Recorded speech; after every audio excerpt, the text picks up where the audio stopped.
I'll leave part one for you. I guess maybe I can make up another example. So dp dt equals j of t over k.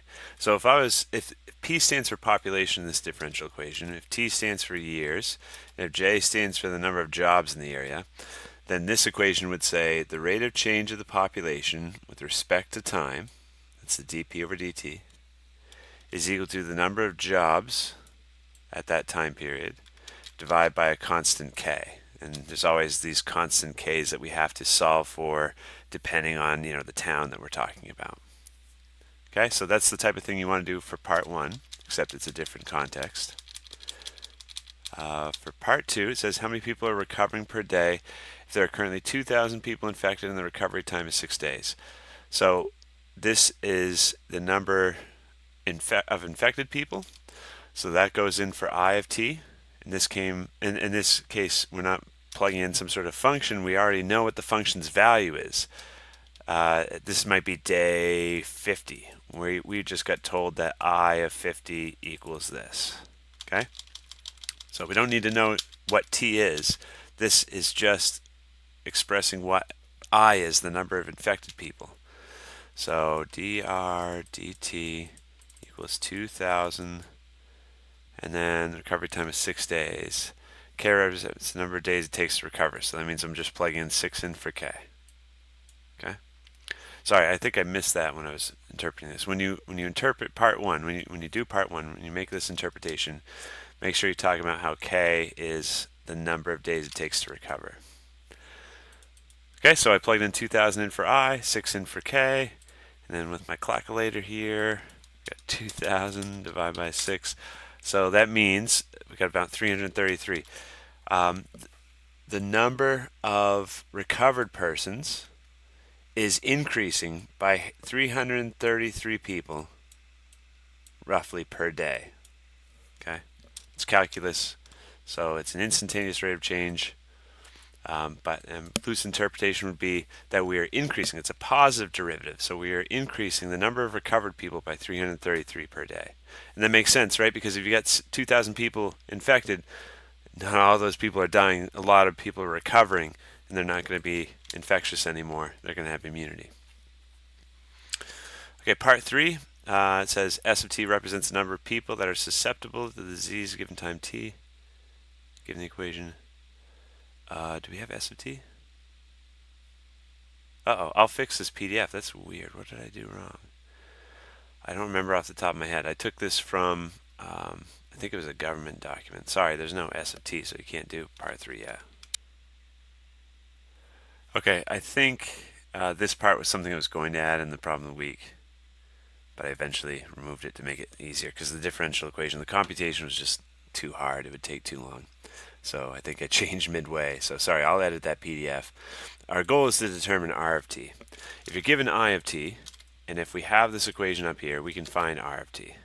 Okay, dr dt equals the I of t, which we have is 40,000 for my version, e to the 0.07 t, divided by 40,000 plus e to the 0.07 t. And then the last part is dividing by k.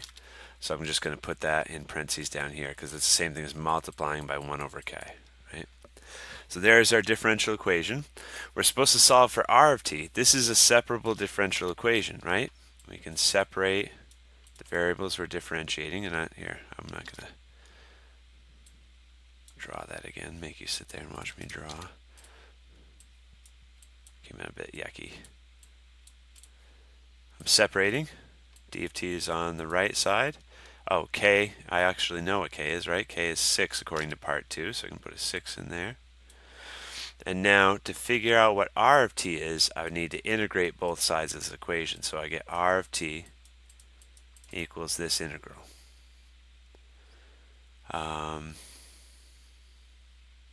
guess I better just draw it again. I'm going to factor out that 1/6 again.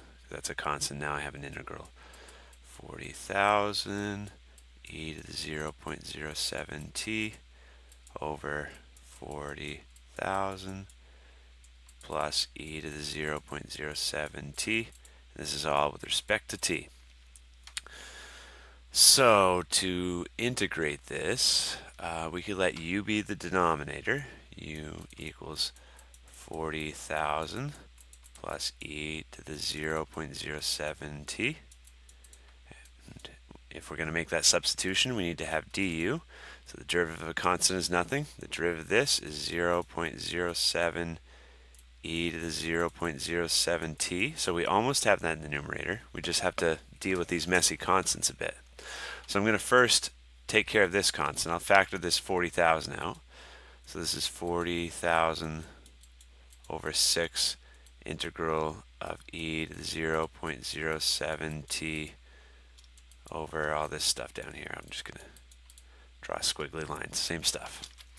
And so I need 0.07 times e to the 0.07t. So I need to put a 0.07 here, so I'm multiplying it to the numerator, so I need to balance that out by multiplying it to the denominator over here. Okay, so if we do that, we got 40,000 divided by 6 divided by 0.07. So here is my constant out front. And then we're integrating. This is 1 over u, and this is our du. Now we have the integral with respect to u. So we know what this one is from Calc 1. This is natural log. So there's that constant 95k. This is the integral of natural log u du. Oh, sorry. Nope, I already took the antiderivative, so it's not the integral. It's natural log, absolute value of u, but we don't have to worry about negative values because this is always positive. Yeah. So we've got what r of u should be. Oh, sorry, r of t. It all depends on. Oh, right. So we have what u is plus some constant c. We want to have what things are in terms of t. So here's that 95k roughly constant. And we want to put things back in terms of t, so I'm going to make that substitution, natural log of all this stuff, the 40,000 plus e to the 0.07t.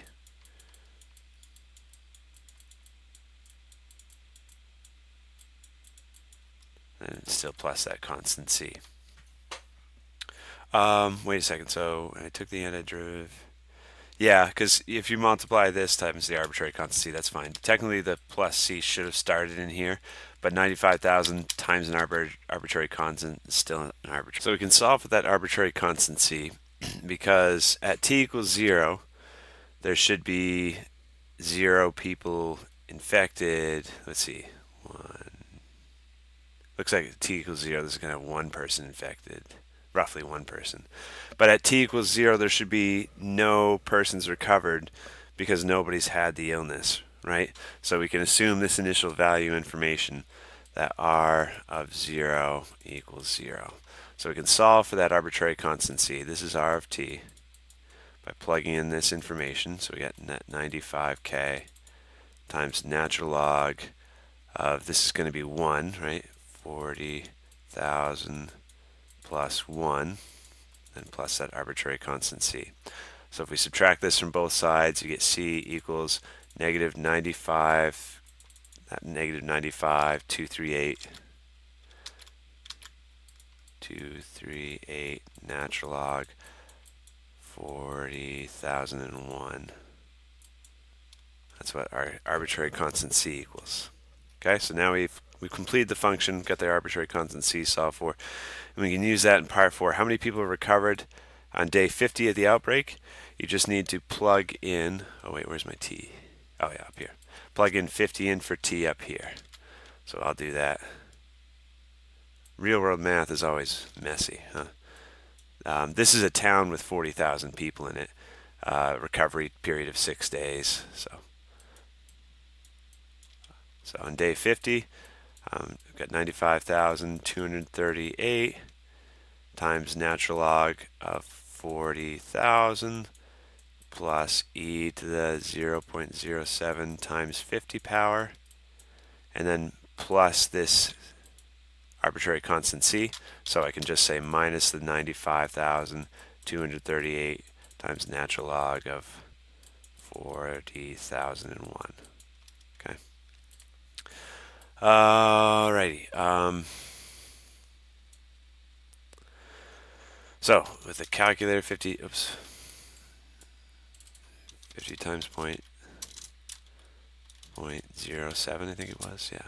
So we need e to the 3.5 power plus 40,000, and the natural log of that times 95238. So we got 1,009,281 for the left side. We need to subtract that by whatever this constant c turns out to be. 95,238. Oops, here. Let's do the natural log first. 40,001. That's 400,001. Natural log times 95238. So there's the right side. Those look pretty similar. Oh, they are different enough. Okay, so it looks like 76 people have recovered so far in this town. So the disease really hasn't taken off yet, probably. That's on day 50. I made up these numbers for 40,000. 20,000 is what you're going to use. I think, yeah, because I changed the function. It looks like 20,000 there. But the whole point of epidemiology is to tweak these numbers. I've thrown these numbers out there just so we can practice the functions and see what's happening. In epidemiology, you tweak, constants that are supposed to be specific to the disease. On day 50 of the outbreak, looks like this disease hasn't gotten going, but it's just obviously made up numbers. So that's something good to keep in mind.